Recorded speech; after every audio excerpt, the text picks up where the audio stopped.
What's up, y'all? Welcome back to the show, Southeast Michigan Podcast. Daniel here with you. Yeah, we've been off for about a week.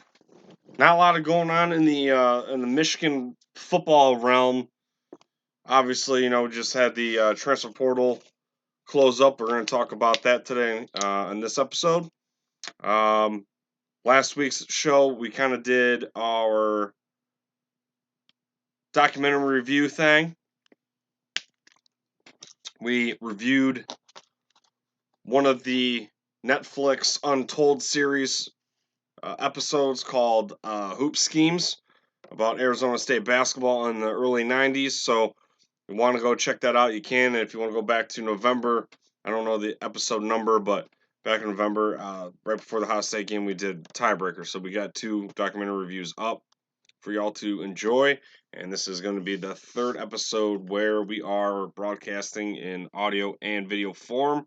So appreciate it. Like, share, subscribe. If you didn't notice in the intro there, you got the links to the Twitter, Facebook, whatever. Excuse me, the YouTube. So if you could go over there, hit the bell, give us a 5-star review, that'd be great, as always. But yeah, we'll talk some Michigan hoops, Michigan basketball, or Michigan hockey as well in this one. So we're kind of going to update you on where we're at program-wise coming out of Schembecker Hall. Obviously, Sharon Moore is pretty much wrapping up his coaching staff and getting prepared for spring football. So let's go into news and notes first before we do anything else.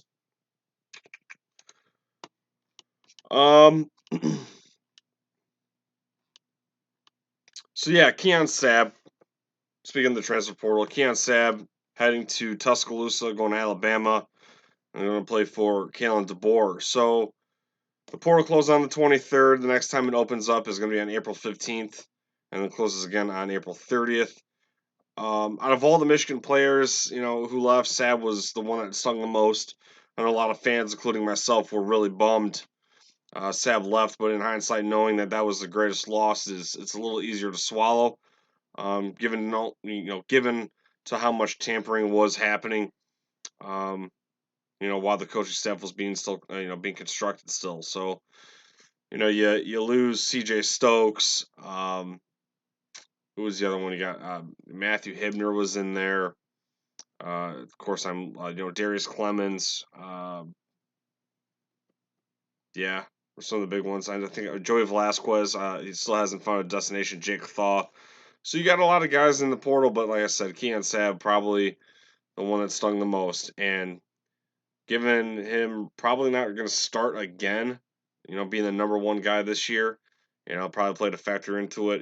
There's no ill will, but maybe the Steve Klingscale thing played a part. I haven't listened to other podcasts or read any other insider information on what the reasoning is behind it, but you lose the entire side of the ball that you play for or you play on. You can't fault the guy. But again, Michigan is gonna need a lot of guys to step up in 2024.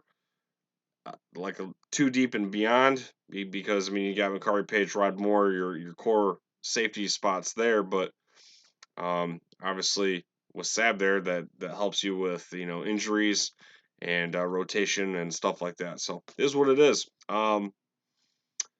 Now, obviously, like I just said, the portal is reopening in April. I think we could potentially see more action happening, but more in the terms of additions rather than subtractions. Michigan's going to have to go out there and bolster the gaps and shore up the holes there that they're going to be lacking some stock. So maybe go after a wide receiver, some guy that's got some PT.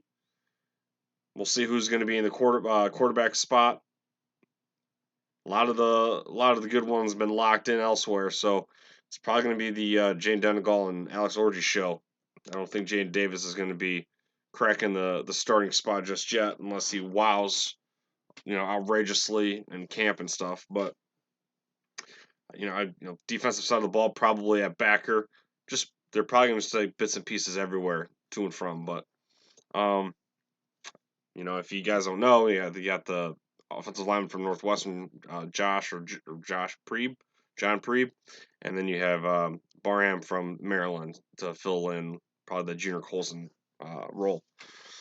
All right, so what else is there? Former Michigan wide receiver Roy Roundtree is taking the wide receiver coaching gig at Miami of Ohio.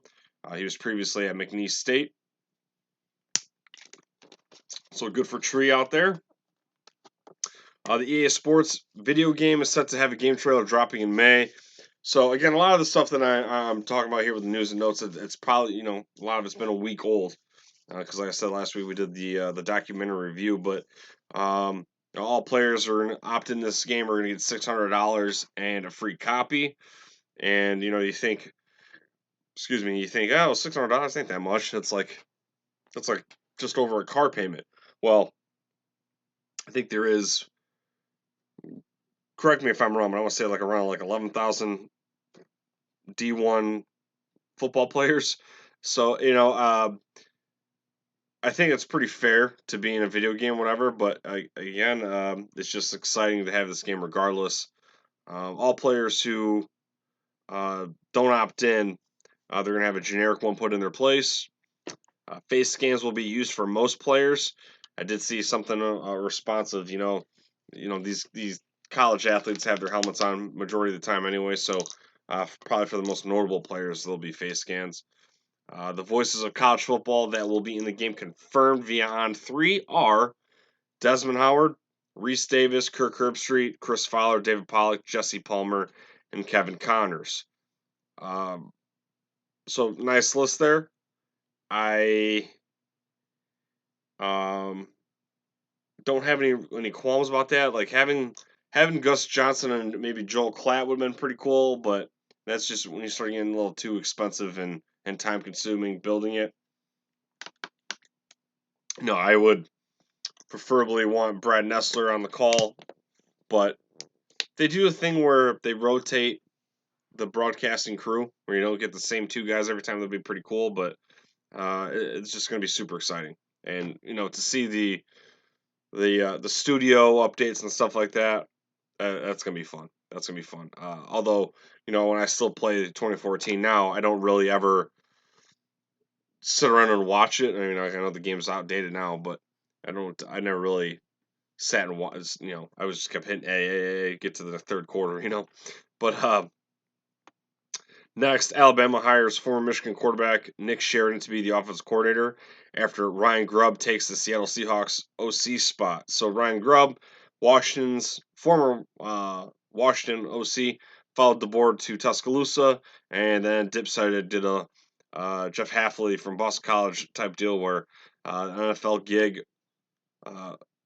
presented itself, and so he didn't spend much time down there in Alabama, and Nick Sheridan's taking that spot. Nick Sheridan, has been, um, I believe, was in Bloomington. He's been in Indiana for a while, so that's good for him, man. I don't know. People don't really talk about Nick Sheridan a lot, especially in the Michigan fan circle. So I don't know if Nick Sheridan has much love for U of M anymore. If he does, it'd be cool. And if he pans out to be a solid coordinator or slash coach, um, making this leap at this level. I mean, that'd be cool if maybe an opportunity to come back to Ann Arbor will present itself for him. So good for Nick. College Football Playoff Committee confirmed the 12-team playoff will consist of 5 highest ranked conference champions plus the next 7 highest ranked teams. So you got the conference champs and the what's the word I'm looking for? At large bid. All right, real quickly before we get into segment 2, I'm going to read part of this MSN article that is quite lengthy, but we're not going to get into all of it. I just want to read part of it because this is kind of, in a way, relevant to how the Michigan sign stealing investigation was going on. Like with the counter stallions and the conversation we had about head comms. why they're not in college, but they're in high school and the NFL. So let's get into this. So this is an MSN article by Dennis Dodd. This was from yesterday, actually. I'll go ahead and I'll try to remember, but I'm going to try to put the link in the description so you can take a gander if you want, or you can just Google it, and I'm sure it'll still come up. So Dennis Dodd over at MSN. Let's read this real quick. Like I said, we're not going to read this whole thing, but all right. So for all of college football's big box office bluster and billions, Alex Sheda saw a financial opportunity 2 years ago at the Senior Bowl. The head of GSC, a well known company in football circles based in little known Wahoo, Nebraska, has been supplying coach to player helmet communications to the NFL for the last decade. Give me 1 second. Let me go ahead and put this up here real quick. And maybe be able to follow along here on the screen if you'd like. See, this was Sheda's moment of realization. Here before him, that day were some of the best and brightest quarterbacks jockeying for attention at the nation's oldest college all-star game, and they looked helpless. The market for his products was about to take off like a go route. Their first day of practice, they have an NFL coach talking to college quarterbacks in their helmets instead of getting a signal from the sideline, Shada said. I watched an NFL coach after about the fifth play just screaming at these guys. Pretty colorful words. If you guys think you're going to make it in the NFL, you better get your poop in a group. So this is really coming from these bowl games that happen after the national championship, the East-West Shrine, these all-star type deals. The Senior Bowls. So one of the other longtime NFL coaches was standing there saying, "That's the biggest problem with these guys. They haven't heard a play call since high school. Now you're hearing this long, drawn-out play call through the helmet. It's really hard to hear to relay it to 10 other guys." Those players were indoctrinated a bit in that Senior Bowl boot camp. The NCAA Football Rules Committee this week is likely to propose the use of coach to player sideline communications, what are widely known as helmet comms, giving coaches the ability to talk to players through wireless helmet technology, have been used by the NFL for quarterbacks since 1994. Defensive players were added to the mix in 2008. Tablets debuted in 2014. 30 years later, it appears as time has finally come up for major college football to adopt the technology. The insertion of a small receiver in the helmets of players on both sides of the ball will revolutionize the sport, at least for the participants. Fans will barely notice unless they're shrewd enough to perceive a significant decline in those wacky sideline play calling signs featuring Bart Simpson, the Michael Jordan crying meme, and Dr. Evil. If you guys have been watching or listening, or yeah, if you guys have been listening to this podcast for long enough, we talked about it before. We commented on when Bill Burr, the comedian, went on Rich Eisen's show and was talking about Michigan and the sign stealing, and Dorothy Hamilton, and he was, making jokes about the signs himself. I did not add Jim Harbaugh. Excuse me, I skipped the line. Hold on a second. It seems so easy and obvious for college football to follow the NFL. The NCAA was considering detailed wireless technology as recently as 2015, 3 decades after the pros adopted the technology. The NFL actually started dabbing with the helmet comms secretly in 1956. They may have taken an outsized scandal to push the issue across the collegiate goal line. I did not add Jim Harbaugh to our family Christmas list, Shada said, but we probably should.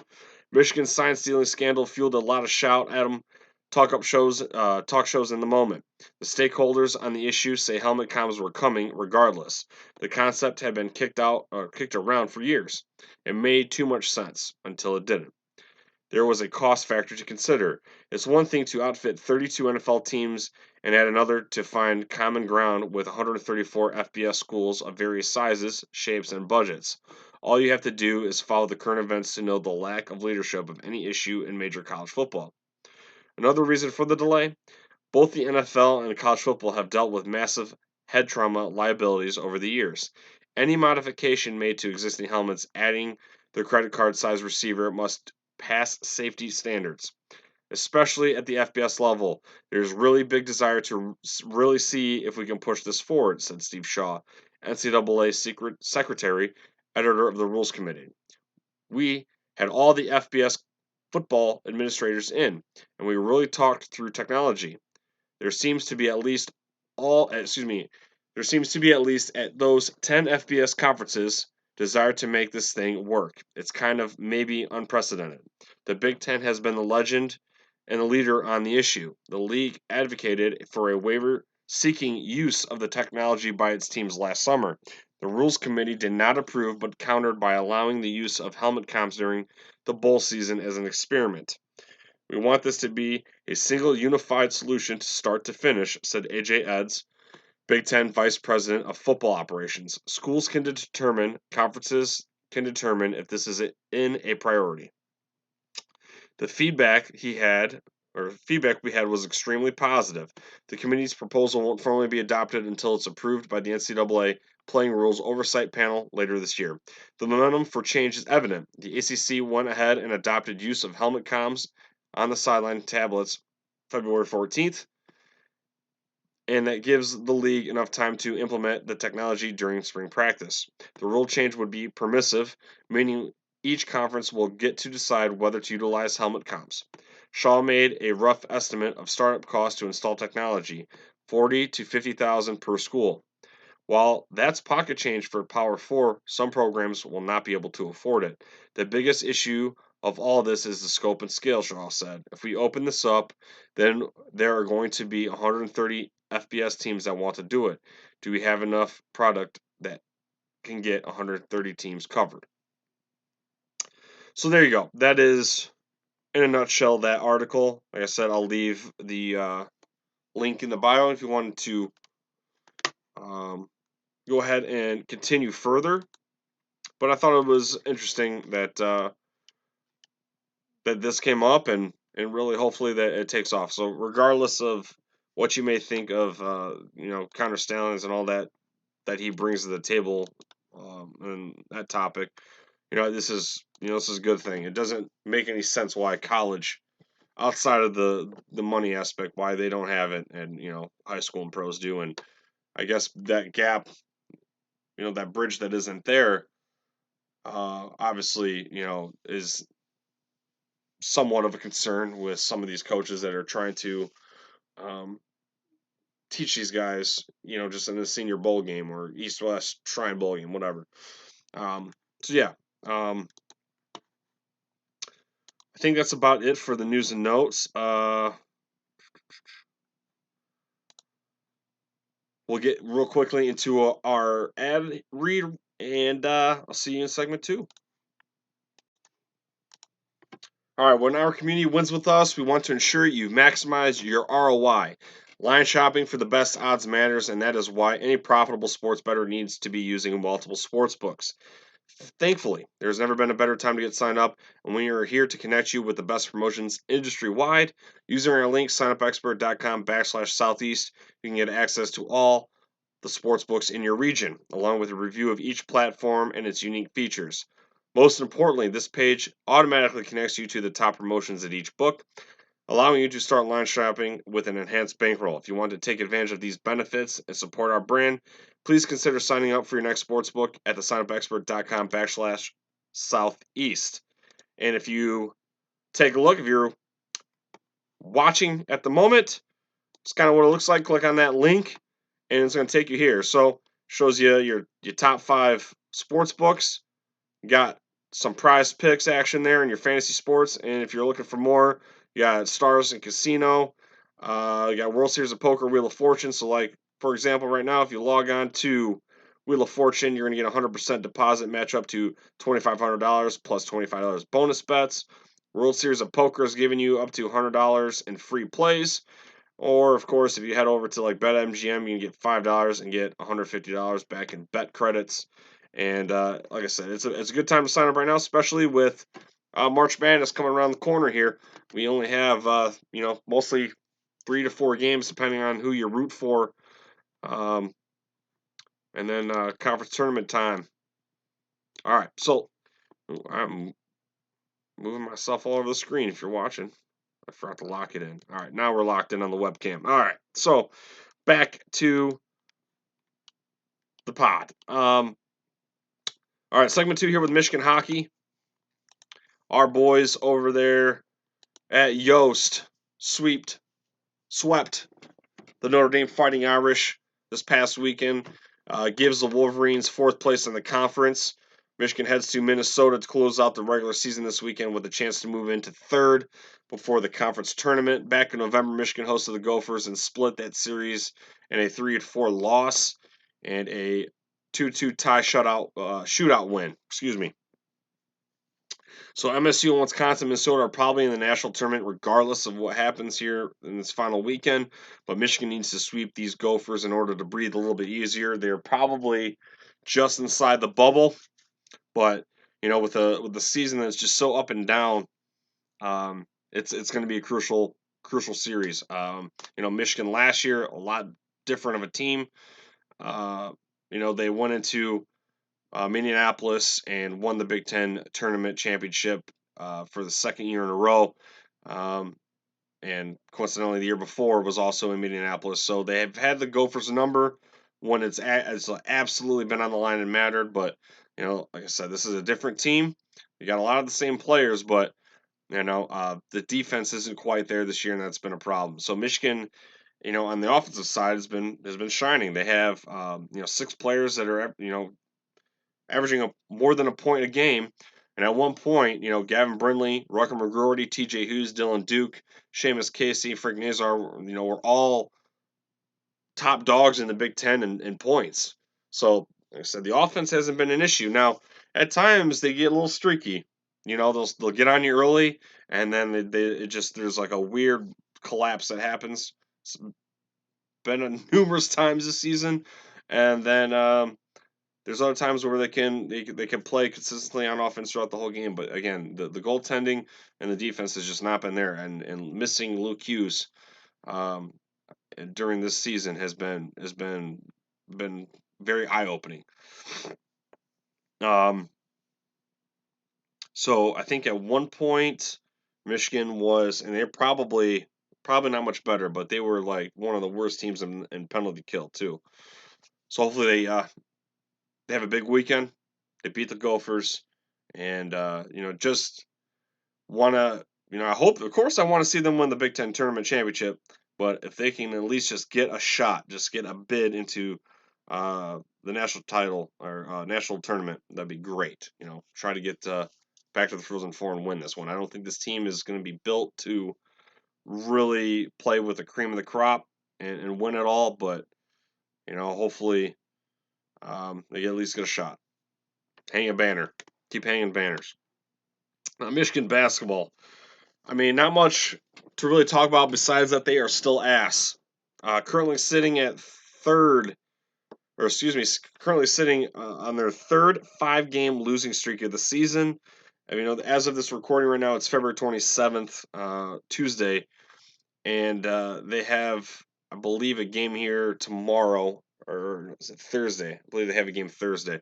They outscored number 3 Purdue in the second half the other night, but they went in halftime down 11. And they got not a lot of size down low. They're without Olivier Nakmoa, and he's not much of, he can't play defense anyways, but it's one of their bigger guys. And when you go up against Zach Edey, Purdue's always got a tall tree down there, and he's like one of the aliens in Space Jam. He's just got to just stick his arm and just drop it in pretty much. The Wolverines going to be, like I said, without Nakamura pretty much the rest of the year. They said it was a 3 to 4. I want to say when the announcement came out, it was like 3 to 4 weeks, but I'm like, dude, they're not going to be in the postseason anyways. What the hell? You just say the end of the year.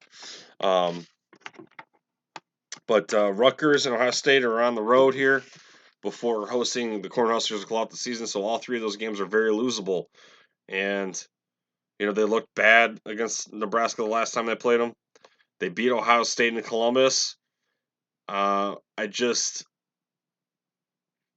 Anything can happen, right? It'd be great to win. Or excuse me, they played Ohio State in Ann Arbor. Excuse me, but playing on the road is a different beast.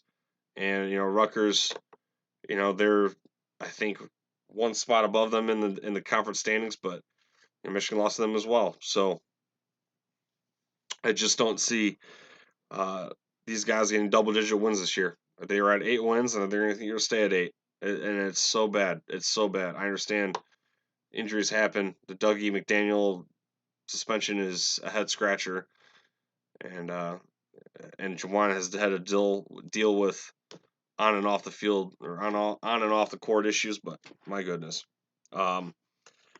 Now, after Ohio State lost to Michigan earlier this season, they went on a 5-game losing streak. They fired their head coach, and they were still able to beat Maryland, Michigan State, and Purdue with an interim head coach. So, sometimes when a head coach gets fired and you got the interim guy, there's that spark that happens in Ohio State. Kind of an above average record right now, but they got 3 good wins right there since then.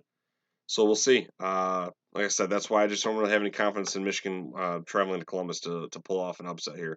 Ward Manuel has repeatedly shown Juwan Howard's support, again, on and off the court, and many thought last year that was a nail in the coffin regarding his time here, but it's looking like Juwan will escape another year without getting fired. And, maybe if something does happen, maybe it's just something of a mutual party in the ways type thing, but it's bad. Ladies and gentlemen, it is really, really bad. And I mean, that's not like expert analysis. We can all see it, but it's just a shame of where this program has kind of meandered to. I think that's it for segment 2. We are going to get into segment 3, and it's not going to be too much of a long one. We're going to talk a little bit of Michigan football here to close us out. So one more ad read from our other sponsor. So, don't you love the thrill and excitement of what sports can bring on the playing field? What about the thrill it can bring in a box? Sports Loot can provide the everyday fan a wide variety of autographed sports memorabilia and mystery boxes. From autographed mini helmets to autographed jerseys. Sports Loot provides the biggest names of yesterday, today, and tomorrow. Each autographed item is certified for the most reputable authentication companies in the business. I've been a customer for over 4 years, going on 5. And I can tell you firsthand after experiencing other similar companies prior to SportsLoot, I'll never go back. So if you are listening or watching this for the first time, I'll tell you, for example, one of SportsLoot's competitors. I bought a couple autographed jerseys from them many years ago. Bought it from a jersey line series that was listed 2018. Got the boxes. I had a buddy over. We said, let's bust them out. Let's have some fun. I opened up the jersey box. Lo and behold, it's a player that's not even on this team anymore. And when I called and I complained to customer support, they're like, well, he's a Super Bowl winning running back. That's interesting. But not with the team that he was on. That was it. I wasted my money. Didn't get any pat on the back, nothing. Here's some store credit, nothing. But you're not going to get that with Sports Loot. So if you have any inquiries, log on to thesportsloot.com, shoot them an email, check out their selection. And, with the NFL draft coming up, you're going to have a lot of autograph signings on the way. We'll see where J.J. McCarthy goes, see where Marvin Harrison Jr. goes. And if you're, a fan of either of those players, Blake Corum, we'll see. And we'll see them on their ink, not on just winged helmets, but on pro teams. All right, let's get into our final segment. Like I said, not much. I mean, like I said, Michigan football has been pretty quiet. Outside of Keon Sabb transfer, not much going on. So, it's not listed officially on Michigan's website. The coaching staff and stuff, they still kind of pretty much have the roster up from last year. And then if you click on this spring roster, nothing's set in stone yet. And you check their social media. They brought in, I forget his name, but they brought in a defensive backs expert, that you can hire in to keep your guys, up to date, trained, and working out and stuff like that. But not much other action. But so we obviously got Sharon Moore, head coach, Ron Bellamy at wide receivers, Kurt Campbell, offensive coordinator and quarterbacks coach, Steve Kasula, tight end, and we did talk about Kasula coming back and JB Brown being our special team coach, excuse me. Still no word about Mike Hart. So again, can't reiterate enough that hoping all is well in the Hart household. Grant Newsome, offensive line coach. Talked about that already. Wink Martindale going to be our DC. I'm not sure if it's going to be another 1 year rental type deal. I'd put the over under at a year and a half for Wink Martindale. I don't think that he's going to be here for more than 2 years.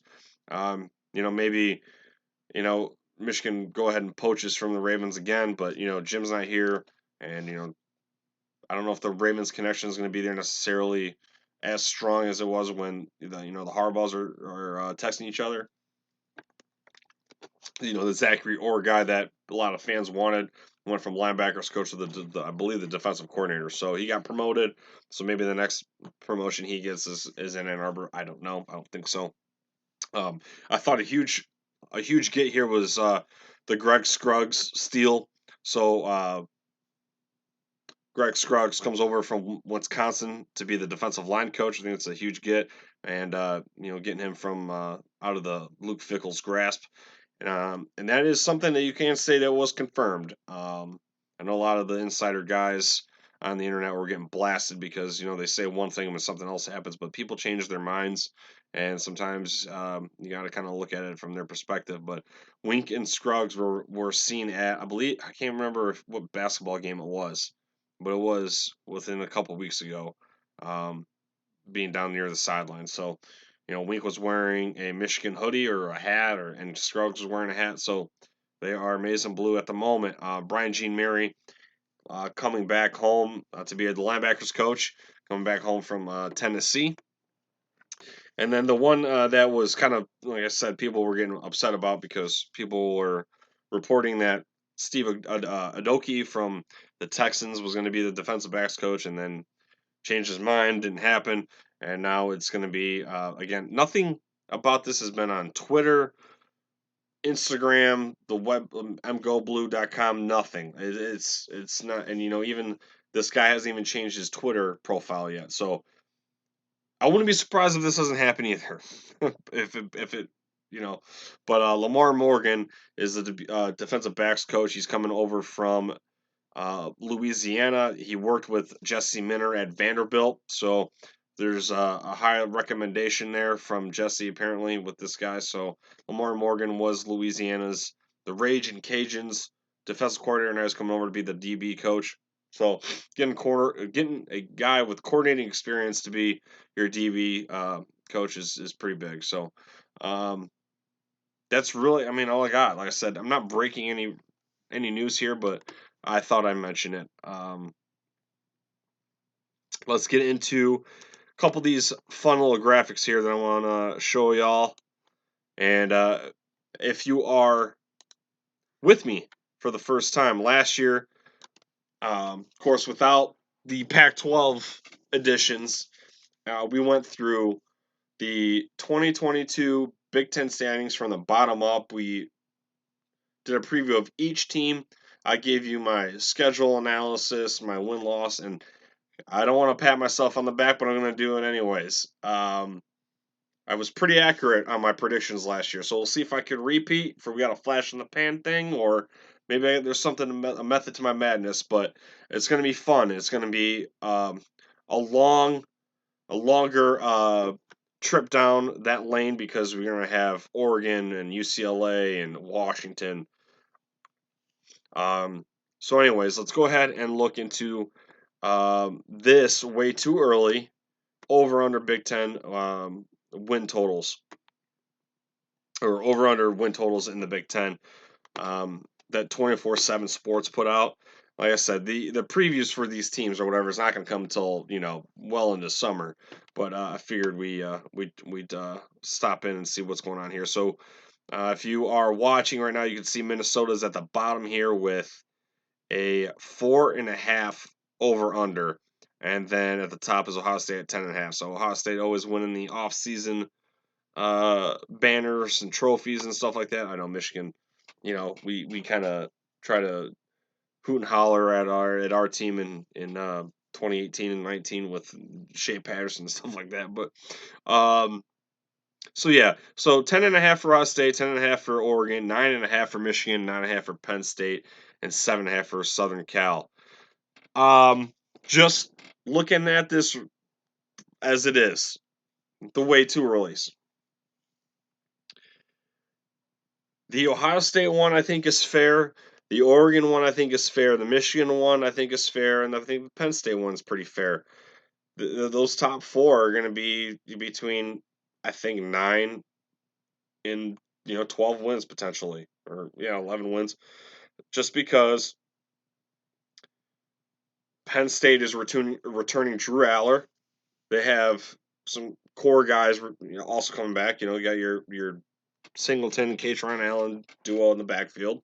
And then you got the Oregon thing where, they did another solid recruiting class, and they got Dylan Gabriel, Dante Moore. So that you're gonna expect their offense to be pretty explosive. And then you got Ohio State, obviously, again with the wins that they had in the offseason here with the transfer portal. I'm not completely sold on Will Howard at quarterback, but Quinshon Judkins is not necessarily going to be starting. He's going to be behind Travion Henderson, so they're going to have a lean and mean running attack back there, and Emeka Buka is going to look to stand out in his final year. So, um, nothing else to really highlight. UCLA is probably going to take a step back, so the 5.5 seems fair. The Michigan State 5.5 seems fair, but I like the Jonathan Smith hire. I think Michigan State is going to be pretty competitive this season, even with probably hovering around bowl eligibility. The Northwestern one, I don't know. I know they had a good season. I know Braun came in as an interim head coach with the whole Pat Fitzgerald thing. Uh, I just, that was the one thing too about my predictions. I underestimated Northwestern. I said they were going to win 3 games. Well, when I was doing my notes, and I took them down to 2 because of the whole thing. So I had 3 with Pat Fitzgerald, 2 with Adam, and they went on into win 7 games, something like that, 8 games. So I just don't know if they repeat. But AJ Henning's over there, former Wolverine, so hopefully for his sake they perform well. Washington's going to be an interesting one, and so is Southern Cal. Malachi Nelson transferred to Boise State. I'm not sure what their quarterback situation is going to be. Lincoln Riley, I don't know how hot a seat is, but he's. I would if I was a Trojan fan, I'd be like, it's kind of make it or break it time. I'm like, their defense is atrocious, and I don't see it getting any better. And when you're going to be in the Big Ten, and you bring that Southern Cal defense to Ann Arbor, Penn State, Ohio State, whatever, I mean, you're just not gonna. If you can't stop, if you can't own the trenches, you're gonna be screwed. So, anyways, enough of that. So you see the win totals there. Let's flip on over to the excuse me, the FanDuel Big Ten championship odds. So, College Football Report tweeted this out. I mean, I could just read it off my phone, but I want you to look at it real quick, of course. So you see Ohio State is the favorite to win the Big Ten as of right now at plus 155. Oregon's at plus 250. Michigan's plus 460. Penn State's plus 600. USC is after that at plus 2300. Iowa's following at plus 3500. And all the way down at the bottom is Indiana at plus 30,000. So I mean, it would be safe to say that the Big Ten champion's either going to be in this top 4, just like we did with the over-unders. It's going to be Penn State, Michigan, Oregon, Ohio State. I don't think anyone else, as of right now, is winning the Big Ten from 5 back. Not a chance. All right, so that's going to pretty much do it.